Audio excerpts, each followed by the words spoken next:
से भी गुजर गए। वो किसी ने पूछा मौला अली से कि अगर एक मुश्किल में हो तो पता कैसे चले वो आजमाइश है कि अजाब।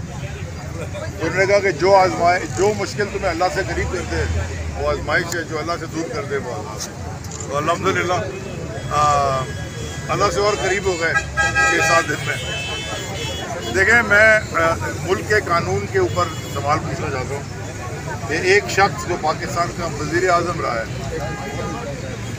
और उसके ऊपर फायरिंग हो जाती है, उनको गोलियां लगती हैं,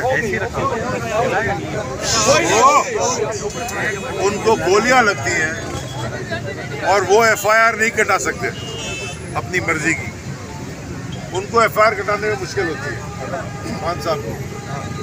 और दूसरी तरफ एक शख्स जिससे मैं जिंदगी में कभी नहीं मिला,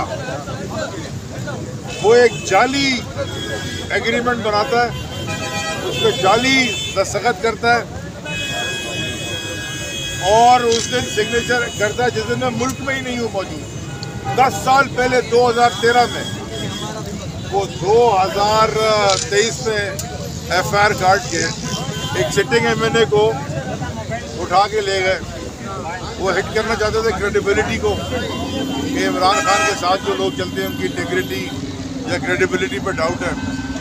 तो अल्लाह ने उल्टा और ही क्रेडिबल कर दिया। शब्बर जदी ने भी मैंने सुना कल कह दिया कि वो तो फाइनेंशियल विजिट है पाकिस्तान को, कि ये केस ही नहीं बनता।